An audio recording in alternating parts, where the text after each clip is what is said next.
अमात्य की कहानी अलिफ लैला। प्राचीन समय में एक राजा था। उसके राजकुमार को मृगया का बड़ा शौक था। राजा उसे बहुत चाहता था। राजकुमार की किसी इच्छा को अस्वीकार नहीं करता था। एक दिन राजकुमार ने शिकार पर जाना चाहा। राजा ने अपने एक अमात्य को बुलाकर कहा कि राजकुमार के साथ चले जाओ। तुम्हें सब रास्ते मालूम हैं। राजकुमार को नहीं मालूम, इसलिए एक क्षण के लिए भी राजकुमार का साथ न छोड़ना। राजकुमार अमात्य और कई अन्य लोगों को लेकर आखेट के लिए वन में गया। कुछ देर में एक बारहसिंघा सामने से निकला। राजकुमार ने घोड़ा उसके पीछे डाल दिया। अमात्य ने सोचा कि राजकुमार का घोड़ा तेज है और शीघ्र ही बारहसिंघे को मार लिया जाएगा, इसलिए उसने कुछ ढील डाल दी। लेकिन बारहसिंघा दौड़ता ही रहा। राजकुमार कई कोस तक उसके पीछे गया, लेकिन उसे पा न सका। वो रास्ता भी भूल गया। उसने चाहा कि वापस अपने अमात्य और अन्य शिकारी साथियों से जा मिले, लेकिन वो बिल्कुल भटक गया। भटकते भटकते उसने एक स्थान पर देखा कि एक अति सुंदर स्त्री विलाप कर रही है। राजकुमार ने अपने घोड़े को रोका और स्त्री से पूछा कि तू क्यों रो रही है। स्त्री ने बताया कि मैं एक देश की राजकुमारी हूँ। मैं विशेष परिस्थितिवश अकेली अपने घोड़े पर सवार होकर इधर से जा रही थी कि मुझे नींद आ गई और मैं घोड़े से गिर पड़ी और मेरा घोड़ा भी जंगल में भाग गया। मुझे यह भी नहीं मालूम वो किधर को गया है। राजकुमार को उस पर दया आई। उसने अपने आगे अपने घोड़े पर बिठा लिया और जिस ओर स्त्री ने अपनी राजधानी बताई थी उधर चल दिया। कुछ समय पश्चात स्त्री ने कहा, मैं घोड़े पर थक गई हूँ, पैदल चलना चाहती हूँ। राजकुमार ने उसे उतार दिया और उसके साथ पैदल चलने लगा। लेकिन उसे यह देखकर बड़ा आश्चर्य हुआ कि एक परकोटे के पास पहुंचकर उसने पुकार कर कहा, बच्चों प्रसन्न हो जाओ, मैं तुम्हारे लिए बड़ा मोटा ताज़ा आदमी शिकार के लिए लाई हूँ। जवाब में आवाज आई, अम्मा कहाँ है वो आदमी, हमें जल्दी से दे, हम बहुत भूखे हैं। राजकुमार यह सुनकर बड़ा भयभीत हुआ। वह समझ गया कि यह स्त्री नरभक्षी वनवासियों की जाति की है और मुझे मार कर खा जाने के लिए यहाँ धोखे से लाई है। वो घोड़े पर बैठकर मुड़ने लगा। स्त्री ने देखा कि शिकार हाथ से निकला जाता है तो पलटकर कहने लगी, तुम परेशान क्यों हो, यह तो तुम्हारे साथ मजाक हो रहा था। राजकुमार ने कहा, खैर तुम अपने घर आ गई हो और अब मैं जा रहा हूँ। स्त्री बोली, तुम कौन हो, कहाँ जाओगे? राजकुमार ने अपना हाल बताया कि शिकार खेलने में राह भूल गया हूँ। स्त्री ने कहा, फिर मेरे साथ क्यों नहीं आते? थोड़ी देर आराम करो। राजकुमार की समझ में नहीं आया कि स्त्री पर विश्वास करे या न करे। उसने अंततः दोनों हाथ उठाकर कहा, हे भगवान, यदि तू सर्वशक्तिमान है तो मुझे इस विपत्ति से बचा और मुझे मेरा मार्ग दिखा। उसके यह कहते ही नरभक्षिणी स्त्री एक घने जंगल में गायब हो गई और कुछ देर में राजकुमार को अपना मार्ग भी मिल गया। अपने महल में पहुंचकर उसने अपने पिता से अपना संपूर्ण वृतांत कहा कि किस प्रकार वो अमात्य से बिछुड़ गया और नरभक्षिणी के पंजे में फंसते फंसते बचा। राजा इस बात से इतना क्रुद्ध हुआ कि उसे अमात्य का वध करवा डाला। शहरजाद इतनी कहानी कहकर फिर आगे बोली कि बादशाह सलामत। मंत्री गरीक बादशाह को यह किस्सा सुनाकर कहने लगा, मैंने विश्वस्त सूत्रों से मालूम किया है कि हकीम दूबा आपके किसी वैरी का जासूस है और उसने इसे यहाँ पर इसलिए भेजा है कि आपको धीरे धीरे मार दे। यह ठीक ही है कि आपका रोग अभी दूर हो गया है, किंतु औषधियों का बाद में ऐसा प्रभाव होगा कि आपको अत्यंत कष्ट होगा और संभव है कि जान पर भी बनाए। मंत्री ने बादशाह को इतना बहकाया कि वो हकीम पर संदेह करने लगा। वो बोला, शायद तुम ठीक ही कहते हो सकता है कि यह मेरी हत्या के उद्देश्य से आया हो और किसी समय मुझे कोई ऐसी औषधि सूंघाए जिससे मेरी जान जाती रहे। मुझे वास्तव में अपने लिए खतरा मालूम होता है।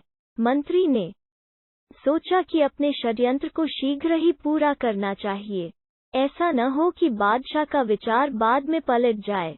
वो बोला, महाराज, फिर देर किस बात की है? उसे अभी बुलवा कर क्यों नहीं मरवा देते? बादशाह ने कहा, अच्छा, मैं ऐसा ही करता हूँ। बादशाह ने एक सरदार को भेजा कि इसी समय दूबा को यहाँ ले आओ। दूत उसे थोड़ी ही देर में ले आया। दूबा के आने पर बादशाह ने पूछा, तुम्हें मालूम है मैंने तुम्हें इस समय क्यों बुलाया है? उसने निवेदन किया कि मुझे नहीं मालूम। बादशाह ने कहा, मैंने तुम्हें प्राणदंड देने के लिए बुलाया है ताकि तुम्हारे षड्यंत्र से बचाव कर सकूं। हकीम को इससे बड़ा आश्चर्य हुआ और उसने पूछा कि मेरा अपराध क्या है कि आप मुझे मरवाए डाल रहे हैं? बादशाह ने कहा, तुम मेरे किसी शत्रु के जासूस हो और यहाँ मुझे मारने के लिए आए हो। मेरे लिए यही उचित है कि तुम्हें प्राणदंड देने में एक क्षण का भी विलंब न करूं। यह कहकर बादशाह ने उसी सरदार से कहा कि हकीम का वध कर दे। हकीम समझ गया कि मेरे शत्रुओं ने ईर्ष्या के कारण बादशाह का मन मुझसे फेर दिया है। वो इस बात पर पछताने लगा कि मैंने क्यों यहाँ आकर बादशाह को रोग मुक्त किया और अपनी जान जाने का सामान किया। वो बहुत देर तक बादशाह के सामने निर्दोषिता सिद्ध करता रहा, लेकिन बादशाह ने उसे मारने की जिद पकड़ ली। उसने दूसरी बार सरदार को आज्ञा दी कि हकीम को मार दो। हकीम कहने लगा, आप मुझे निरपराध ही मरवाए डाल रहे हैं। भगवान मेरी हत्या का बदला आपसे लेगा। इतना कहकर मछुआरे ने गागर के दैत्य से कहा कि जो बात दूबा और बादशाह गरीब के बीच थी वही मेरे तुम्हारे बीच है। खैर, आगे की कहानी सुनो। जब जल्लाद दूबा को मारने के लिए उसकी आंखों की पट्टी बांधने लगा तो बादशाह के दरबारियों ने हकीम को निरपराध समझकर एक बार फिर बादशाह से उसकी जान न लेने की प्रार्थना की, किंतु बादशाह ने उन सब को ऐसी डांट बताई कि उन्हें कुछ कहने की हिम्मत न रही। हकीम को निश्चय हो गया कि किसी तरह मेरी जान नहीं बच सकती। उसने बादशाह से कहा, स्वामी, मुझे इतनी मोहलत तो दे कि मैं घर जाकर वसीयत लिख आऊं। मैं अपनी पुस्तकें किसी सुपात्र को देना चाहता हूँ, लेकिन उनमें से एक पुस्तक आपके अपने पुस्तकालय में रखने योग्य है। बादशाह ने कहा, ऐसी कौन सी पुस्तक तेरे पास है जो मेरे लायक हो? क्या है उस पुस्तक में? दूबा ने कहा, उसमें बड़ी अद्भुत और काम की बातें हैं। उनमें से एक बात यह है कि मेरे सिर के काटे जाने के बाद आप पुस्तक के छठे पन्ने के बाएं पृष्ठ की तीसरी पंक्ति को पढ़कर आप जो भी प्रश्न करेंगे उसका उत्तर मेरा कटा हुआ सिर देगा। बादशाह को यह सुनकर बड़ा आश्चर्य हुआ। उसने सोच विचार कर आज्ञा दी कि हकीम को पहरे में उसके घर ले जाओ। बादशाह की आज्ञा के अनुसार सिपाही हकीम को उसके घर ले गए। हकीम ने एक दिन में अपना काम काज समेट लिया। दूसरे दिन जब उसे बादशाह के सामने ले जाया गया तो उसके हाथों में एक मोटी सी पुस्तक थी जो एक कपड़े में लिपटी थी। हकीम ने बादशाह से कहा, मेरे कटे हुए सर को एक सोने के थाल में उस पुस्तक में ऊपर लिपटे कपड़े पर रखना तो खून बहना बंद हो जाएगा। इसके बाद मेरी बताई हुई पंक्ति पढ़कर जो भी आप पूछेंगे वो मेरा कटा हुआ सिर बता देगा। लेकिन मैं फिर आपसे निवेदन करता हूँ कि मैं निरपराध हूँ। आप मुझ पर दया करें और मेरे वध का आदेश वापस ले लें। बादशाह ने कहा, नहीं, अब मैं जो कुछ सुनना होगा तेरे कटे हुए सिर ही से सुनूंगा। तेरे रोने पीटने का कोई लाभ नहीं है। यह कहकर बादशाह ने पुस्तक अपने हाथ में ले ली और जल्लाद को हकीम के मारने की आज्ञा दी। फिर उसने सोने के थाल पर पुस्तक का आवरण वस्त्र रखवाया और जब सिर से खून बहना बंद हो गया तो उसे और दरबारियों को बड़ा आश्चर्य हुआ। अब उस कटे सिर ने आंखें खोलकर बादशाह से कहा, पुस्तक का छठा पन्ना खोल। बादशाह ने ऐसा करना चाहा, लेकिन पुस्तक के पृष्ठ एक दूसरे से चिपके हुए थे, इसलिए उसने उंगली में थूक लगाकर पन्नों को अलग करना शुरू किया। जब छठा पन्ना खुला तो बादशाह ने बाएं पृष्ठ की तीसरी पंक्ति पढ़नी चाहिए, किंतु उसने देखा कि उस पृष्ठ पर कुछ नहीं लिखा है। उसने यह बात बताई तो कटे सिर ने कहा, आगे के पृष्ठ देख, शायद उनमें लिखा हो। बादशाह उंगली में थूक लगा लगाकर पृष्ठों को अलग करने लगा। वास्तव में हकीम ने पुस्तक के प्रत्येक पृष्ठ पर विष लगा रखा था। थूक लगी उंगली के बार बार पृष्ठों पर रगड़े जाने और फिर मुंह में जाने पर उन पृष्ठों में लगा विष बादशाह के शरीर में प्रवेश कर गया। बादशाह की हालत खराब होने लगी, किंतु उसने कटे सिर से प्रश्नों के उत्तर पाने के शौक में इस पर कुछ ध्यान न दिया। अंततः उसकी दृष्टि भी मंद पड़ गई और वो राज सिंहासन से नीचे गिर गया। हकीम के सिर ने जब देखा कि विष पूरी तरह चढ़ गया और बादशाह क्षण दो क्षण का मेहमान है, तो हंसकर बोला, हे क्रूर अन्याय, तूने देखा कि निर्दोष की हत्या का क्या परिणाम होता है। यह सुनते ही बादशाह के प्राण निकल गए। इस प्रकार उसे अपने किए का फल मिल गया। रानी शहरजाद ने शहरयार से कहा कि मछुआरे ने दैत्य को हकीम दूबा और बादशाह गरीक की जो कहानी सुनाई थी वो तो खत्म हो गई। अब मैं मछुआरे और दैत्य की कहानी आगे बढ़ाती हूँ। मछुआरा यह कहानी सुनाकर दैत्य से कहने लगा, यदि गरीक बादशाह हकीम दूबा की हत्या न करता तो भगवान उसे ऐसा दंड न देता। दैत्य, तेरा हाल भी उस बादशाह की तरह है। तू अगर बंधन से छूटकर मेरे मारने की इच्छा न करता तो दोबारा बंधन में न पड़ता। अब मैं तुझ पर दया करके तुझे फिर से स्वतंत्र क्यों करूं? मैं तो गागर समेत तुझे फिर नदी में डाल रहा हूं, जहां तू अनंत काल तक पड़ा रहेगा। दैत्य बोला, मेरे मित्र, तू ऐसा न कर, मैं अब तुझे मारने का इरादा कभी न करूंगा। बुराई के बदले में भी भलाई करनी चाहिए। तू भी मेरे साथ ऐसी ही भलाई कर जैसी ईम्मा ने अतीका के साथ की थी। मछुआरे ने कहा, मुझे वो कहानी नहीं मालूम है, तू बता तो मैं सुनूं। दैत्य बोला, यदि तू यह कहानी सुनना चाहे तो मुझे बंधन मुक्त कर, क्योंकि मैं गागर में अच्छी तरह नहीं बोल पाऊंगा। मुझे मुक्त कर दो तो यही नहीं, और भी बहुत सी अच्छी कथाएं सुनाऊंगा। मछुआरा बोला, मुझे नहीं सुननी तेरी कहानी। दैत्य ने कहा, तू मुझे छोड़ दे तो मैं तुझे अति धनी होने का उपाय बताऊंगा। मछुआरे को कुछ लालच आ गया। वो बोला, मुझे तेरी बात का विश्वास तो नहीं है, किंतु अगर तू इसमें आजम महामंत्र की सौगंध खाकर कहे कि तू मेरे साथ धोखा नहीं करेगा और अपने वचन पर दृढ़ रहेगा तो मैं तुझे छोड़ दूं। दैत्य ने ऐसा ही किया।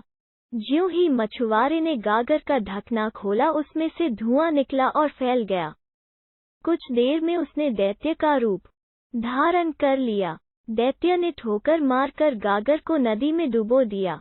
मछुआरा यह देखकर बहुत डरा और बोला, हे दैत्य, तूने यह क्या किया? क्या तू अपने वचन पर स्थिर नहीं रहना चाहता?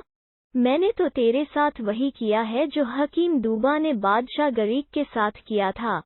मछुआरे के भयभीत होने पर दैत्य हंसकर बोला, तू डर मत, मैं अपने वचन पर दृढ़ हूँ। अब तू अपना जाल उठा और मेरे पीछे पीछे चला आ। नितांत वे दोनों चले और एक नगर के अंदर से निकलकर एक पहाड़ की चोटी पर चढ़ गए। फिर वहां से उतरकर एक लंबे चौड़े महल में गए। उस महल में एक तालाब दिखाई दिया जिसके चारों ओर 4 टीले थे। तालाब के पास पहुंचकर मछुआरे से दैत्य ने कहा, तू इस तालाब में जाल डाल और मछलियां पकड़।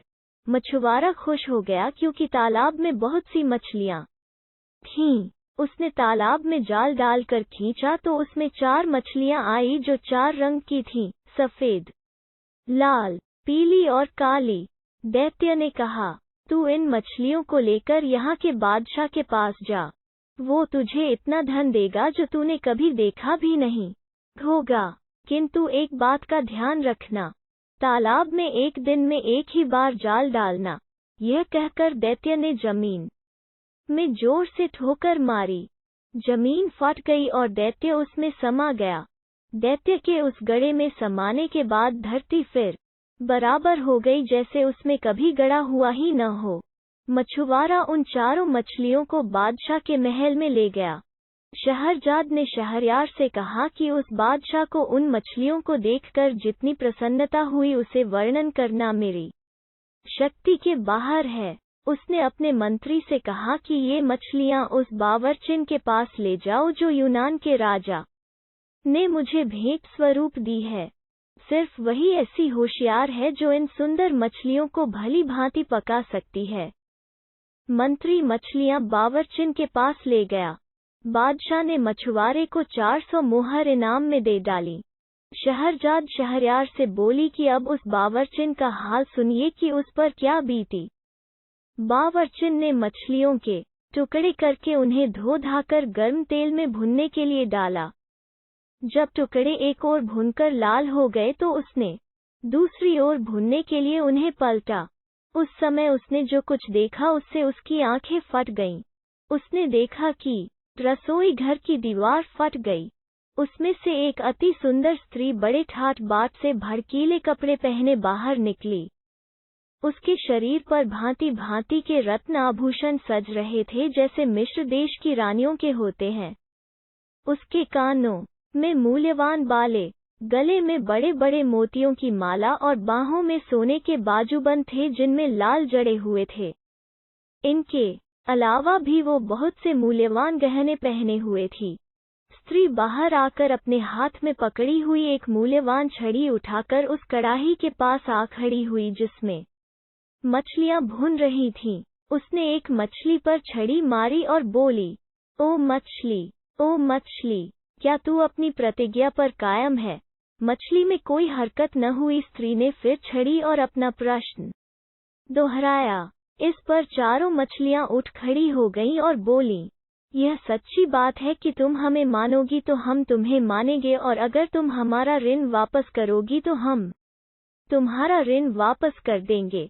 यह सुनते ही उस स्त्री ने कड़ाही को जिसमें मछलियां भुन नहीं थीं जमीन पर उलट दिया और स्वयं दीवार में समा गई और दीवार जुड़कर पहले की तरह हो गई। बावर्चिन इस कांड को देखकर सुध-बुध खो बैठी। कुछ देर बाद होश में आई तो देखा मछलियां चूल्हे के अंदर गिर कर कोयला हो चुकी हैं। वो अत्यंत दुखी होकर रोने लगी। वो सोच रही थी कि मैंने तो यह सारा व्यापार अपनी आंखों से देखा है, लेकिन इस पर बादशाह को कैसे विश्वास आएगा। वो इसी चिंता में बैठी थी कि मंत्री ने आकर पूछा कि मछलियां पक चुकी या नहीं। बावर्चिन ने मंत्री को सारा हाल बताया। मंत्री को इस कहानी पर विश्वास तो न हुआ, लेकिन उसने बावर्चिन की शिकायत करना ठीक न समझा। उसने मछलियों के खराब होने का कोई बहाना बादशाह से बना दिया और मछुआरे को बुलाकर कहा कि वैसी ही 4 मछलियां और ले आओ। मछुआरे ने दैत्य से किया हुआ वादा तो उसे न बताया, लेकिन कोई और मजबूरी बता दी कि आज मछलियां क्यों नहीं ला सकता। दूसरे दिन मछुआरा फिर उस तालाब पर गया और उसी प्रकार की 4 रंगों वाली मछलियां उसके जाल में फंसी। मछलियां लेकर वो मंत्री के पास पहुंचा। मंत्री ने उसे कुछ इनाम दिया और बावर्चिन के पास मछलियां लाकर कहा कि इन्हें मेरे सामने पकाओ। बावर्चिन ने पहले दिन की तरह मछलियां काट और धोकर गर्म तेल में डाली, और जब उसने उन्हें कड़ाही में पलटा तो दीवार फट गई और वही स्त्री हाथ में छड़ी लेकर दीवार के अंदर से निकली और छड़ी से एक मछली को छूकर पहले दिन वाली बात पूछी। उन चारों मछलियों ने जुड़कर सिर उठाकर और पूंछ पर खड़े होकर वही उत्तर दिया। स्त्री ने फिर कड़ाही उलट दी और स्वयं दीवार में समा गई और दीवार फिर जुड़कर पहले जैसी हो गई। मंत्री यह सब बातें देखकर स्तंभित हो गया। अब उसने यह बात बादशाह को बता देना ही ठीक समझा। जब उसने बादशाह को यह कांड बताया तो उसे भी घोर आश्चर्य हुआ। उसने कहा कि मैं स्वयं अपनी आंखों यह सब देखना चाहता हूँ। उसने फिर मछुआरे से कहा कि ऐसी ही 4 मछलियां और ले आओ। मछुआरा बोला, अब मैं 3 दिन से पहले मछलियां लाने में असमर्थ हूँ। चूंकि सारा व्यापार अद्भुत था, इसलिए बादशाह ने मछुआरे पर कुछ जोर नहीं डाला। 3 दिन बाद उसने फिर वैसी ही 4 मछलियां लाकर बादशाह को दी। बादशाह ने खुश होकर उसे 400 अशर्फियां और दीं। अब बादशाह ने मंत्री से कहा कि बावर्चिन को हटा दो और तुम खुद मेरे सामने इन मछलियों को पकाओ। मंत्री ने बावर्ची खाना अंदर से बंद करके मछलियां पकाना शुरू किया। जब एक और लाल होने पर मछलियों को पलटा गया तो एक बार फिर दीवार फट गई, किंतु इस बार उसमें से सुंदरी नहीं निकली बल्कि गुलामों जैसा कपड़ा पहने हाथ में एक हरी भरी छड़ी लिए एक हबशी निकला। हबशी ने बड़े कठोर और भयावह स्वर में पूछा, मछलियों क्या तुम अपने वचन पर अब भी स्थिर हो? मछलियां अपने सरों को उठाकर बोली, हम उसी बात पर स्थिर हैं। हबशी ने कड़ाही उलट दी और स्वयं दीवार के छेद में घुस गया और दीवार पहले की तरह जुड़ गई। बादशाह ने मंत्री से कहा, ये अद्भुत घटना मैंने स्वयं देखी है, वरना मैं इस पर विश्वास न करता। यह मछलियां भी साधारण नहीं है। मैं इस रहस्य को जानने के लिए बड़ा उत्सुक हूँ। यह कहकर उसने मछुआरे को फिर बुलवाया और उससे पूछा कि तू यह रंगीन मछलियां कहाँ से लाया था? मछुआरे ने बताया कि मैंने उसे उस तालाब से पकड़ा है जिसके चारों ओर 4 टीले हैं। बादशाह ने मंत्री से पूछा, तुम्हें मालूम है कि वो तालाब कहाँ है? मंत्री ने कहा, मैं 60 वर्ष से उस ओर शिकार खेलने जाता रहा हूँ, लेकिन मैंने ऐसा तालाब न देखा न सुना। अब बादशाह ने मछुआरे से पूछा कि वो तालाब कितनी दूर है और क्या तू मुझे वहां ले जा सकता है? मछुआरे ने कहा, वो तालाब यहाँ से 3 घड़ी के रास्ते पर है और मैं आपको जरूर वहां ले जाऊंगा।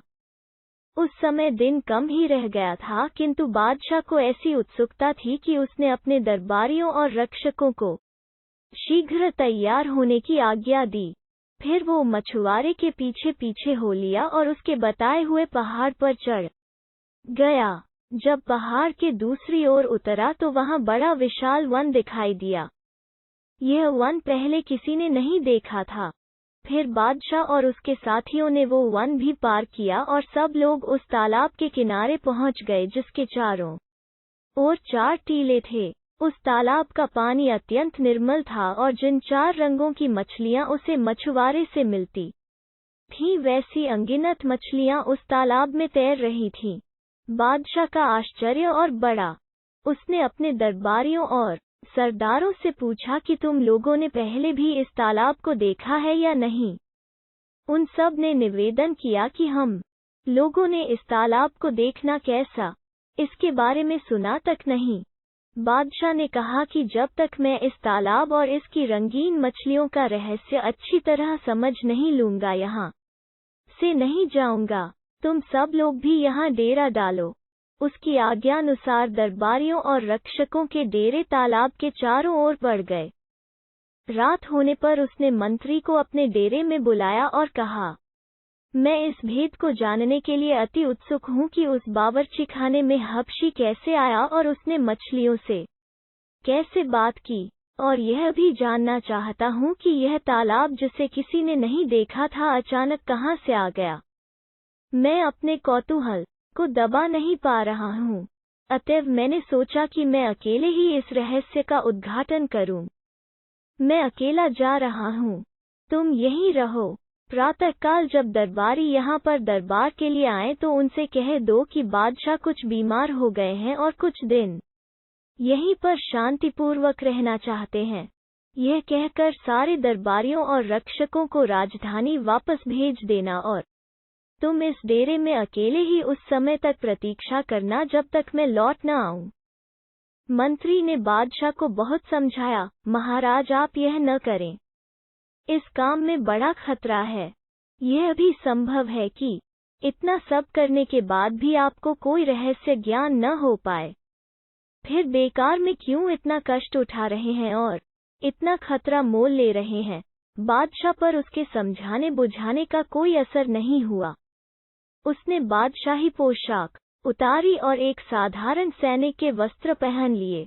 जब सब लोग गहरी नींद सोए हुए थे तब वह तलवार लेकर अपने खेमे से निकला और एक ओर चलता हुआ एक पहाड़ पर चढ़ गया।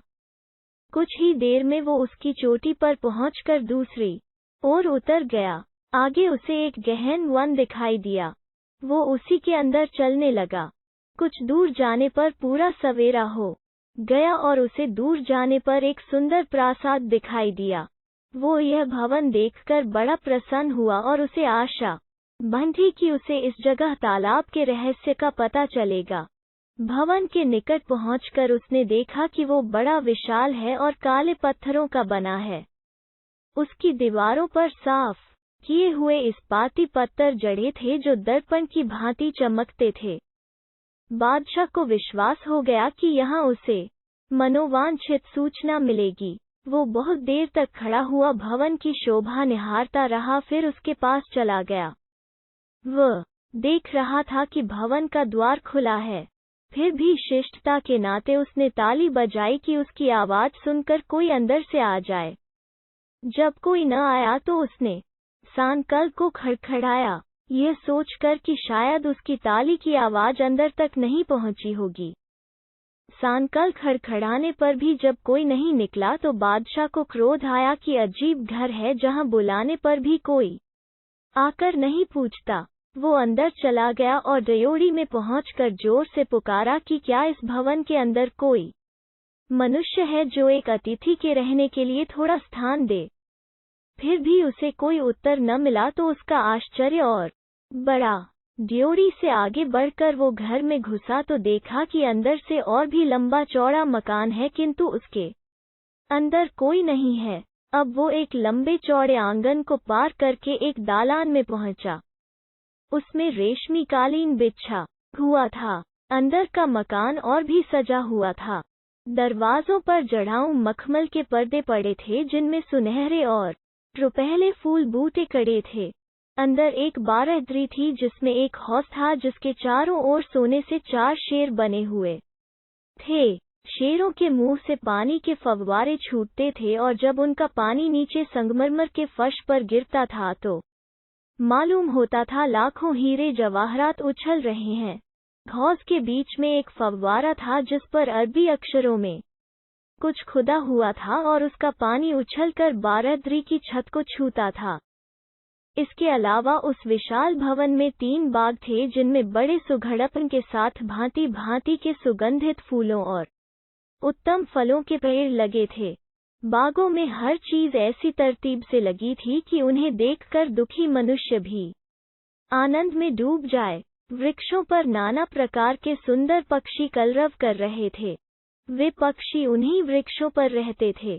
उड़कर नहीं जा सकते थे क्योंकि वृक्षों के ऊपर जाल पड़े हुए थे।